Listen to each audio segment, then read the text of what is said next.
It has begun.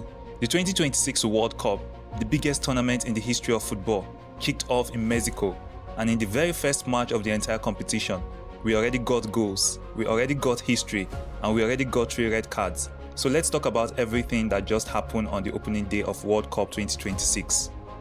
Mexico opened the tournament with a 2-0 win over South Africa at the Azteca, and the L3 made an immediate statement, dominating possession 60-40, and giving South Africa almost nothing, an expected goals total of just 0.07 for the entire match.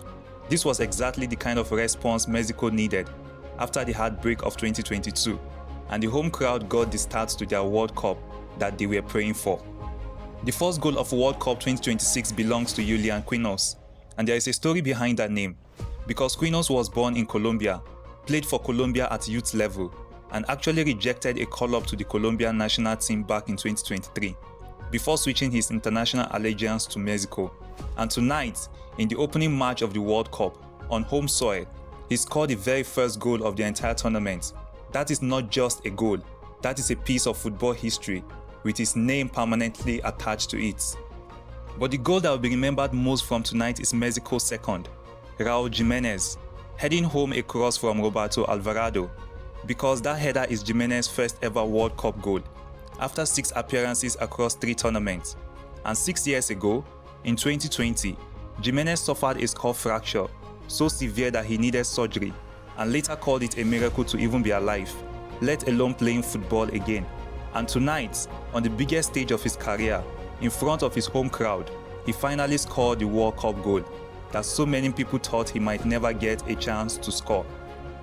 And then there were red cards, 3 of them in total, 2 from South Africa and 1 from Mexico. And this is now the first time in World Cup history that 3 red cards have been shown in an opening match, and the first time any World Cup game has produced 3 red cards in 20 years. Whatever else people remember about tonight, the disciplinary record books for this tournament were rewritten before the first day was even finished. For South Africa, this was always going to be one of the hardest possible starts, away from home, against the co-hosts, and in front of 87,000 fans, and an expected goals figure of 0.07 tells you everything about how little they were able to create. But South Africa's group is still wide open, and with games against South Korea and Czechia still to come, 2-0 away to Mexico is a result they can absolutely recover from if they regroup quickly. In the late match in Guadalajara, South Korea came from behind to beat Czechia 2-1. Czechia took the lead in the 59th minute when Captain Laszlo Krejci used his size to head home from an enormous long throw. But South Korea responded twice in the second half, first through a brilliant individual finish from Im Boon-hwang, who cut inside and chipped the goalkeeper, and then through substitute Ho In-jo, who scored the winner just minutes after coming off the bench. And Czechia thought they are retaking the lead late on through Tomáš Souček, but it was correctly ruled out for offside. So after day 1, Group A already looks like this: Mexico top with 3 points, South Korea second also on 3 points, then Czechia and South Africa both on 0.